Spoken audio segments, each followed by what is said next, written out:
Eu quero recomendar nessa segunda-feira a leitura de um livro. Leia com espírito crítico, mas leia. A gente, para conhecer realmente o que aconteceu na história, seja contemporânea ou não, e eu vou falar de uma história contemporânea, tem que tentar examinar os dois lados, né? Quando existem os dois lados. Esses livros da história mais antiga não tem dois lados, né? Tem praticamente um lado. Mas coisas mais recentes de agora, enquanto muitos protagonistas, os seus filhos ainda estão vivos, é possível examinar os dois lados da questão. Eu sei que você vai me dizer assim, mas esse Jango, barbaridade, não quero nem ouvir falar a história do lado dele. Acho importante ouvir falar assim, para compreender melhor, porque os marxistas chamam esse processo de conhecimento como dialético, né? Bom, eu quero falar desse livro aqui, não propriamente do livro, mas do Jango.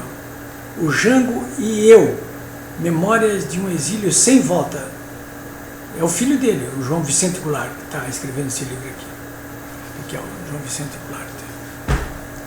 João Vicente Goulart. Meu amigo, conheço bem. Há mais de 30 anos, conheço bem. Antes mesmo que ele tivesse voltado do exílio, eu já conhecia, né? Depois foi deputado estadual aqui em Porto Alegre. Filho do Jango e da Maria Teresa Goulart. Jango e Eu. Aqui, nem comprei, peguei uma dedicatória dele aqui. João Vicente. São 350 páginas. Peguei nesta segunda-feira de manhã com o filho dele, o Christopher Goulart. Se você tiver condições, leia também esse livro aqui, Foi lançado agora também. Esse aqui eu já li. Mas é muito bom. Minha Vida com Meu Pai Leonel Brizola. João Brizola é o único dos filhos do Brizola que está vivo ainda.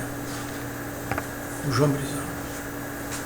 Olha, eu não li esse do Jango aí não, mas esse livro aqui não é moleza não. Ele tem uma visão muito crítica sobre o próprio pai. Um pai autoritário, ausente, difícil, complicado.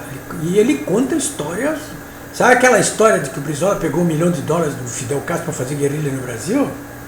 Que todo mundo negou a vida inteira? Ele conta em detalhes aqui como é que o pai dele pegou esse dinheiro lá no Uruguai. Ele estava junto, inclusive, quando foram ali numa praia perto de Montevidéu e um barco deixou o dinheiro ali. É mirabolante, mas tudo é mirabolante naquela época. Mas ele conta aqui em detalhes isso aqui. O João Brizola. Eu recomendo, esse livro aqui eu recomendo muito. Depois vou ler esse outro aí do meu amigo João Vicente, vamos ver se eu vou recomendar também, mas esse eu recomendo. São dois personagens da mesma época. Cunhados, Jango e Eu, Leonel Brizola. Esse aqui, ajudou a meter fogo. Claro que ele não derrubou o Jango, mas ele ajudou a meter fogo. Ele queria que o Jango radicalizasse o governo dele e começou uma campanha, inclusive, para sucedê-lo como presidente da República. Uma campanha, ele não podia ser pela Constituição porque era cunhado. E em todo o Brasil se pichava as ruas assim, cunhado não é parente, Brizola para presidente. Queria ser presidente. O Jango e Eu. Vale a pena, acho que vale a pena ler. Eu, principalmente, tenho muito interesse nisso aí porque vivenciei esse episódio todo. Eu não morava em Porto Alegre naquela época, eu morava no Rio de Janeiro naquela época. 63, 64, morava no Rio de Janeiro. E como líder estudantil na época, inclusive, eu conhecia essas personagens pessoalmente, todos eles. O Jango eu conheci, inclusive, no Palácio das Laranjeiras, numa audiência que ele concedeu para um grupo de estudantes, eu estava junto.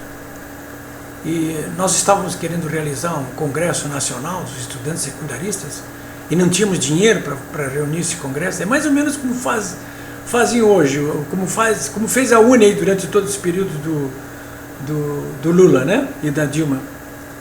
E aí fomos lá no Jango, no Palácio das Laranjeiras, e ele disse, olha, eu o dinheiro do governo não posso dar, mas Leve esse bilhetinho aqui para o presidente da Confederação Nacional da Indústria, que ele dá as passagens aí para vocês levarem os estudantes lá para a reunião de vocês. Né? Tinha que ter feito. A Confederação Nacional da Indústria, como fez no tempo do Jango, fez depois durante a ditadura militar e continua fazendo até hoje, possui relações carnais com o governo.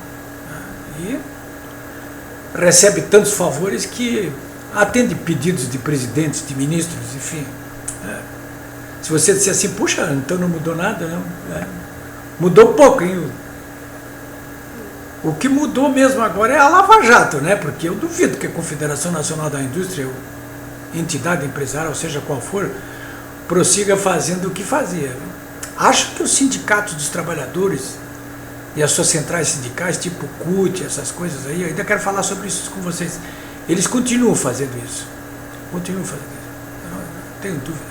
Fizeram e continuam fazendo. Pois bem, senhores, então essa era a dica que eu queria dar aqui nesse início de semana para vocês. É a leitura desse livro aqui, ó. Jango e eu.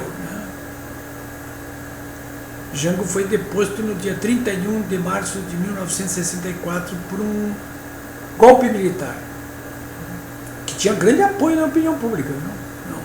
Não foi um golpe militar daqueles clássicos, assim, da noite para o dia, sem apoio da opinião pública, porque tinha, sim.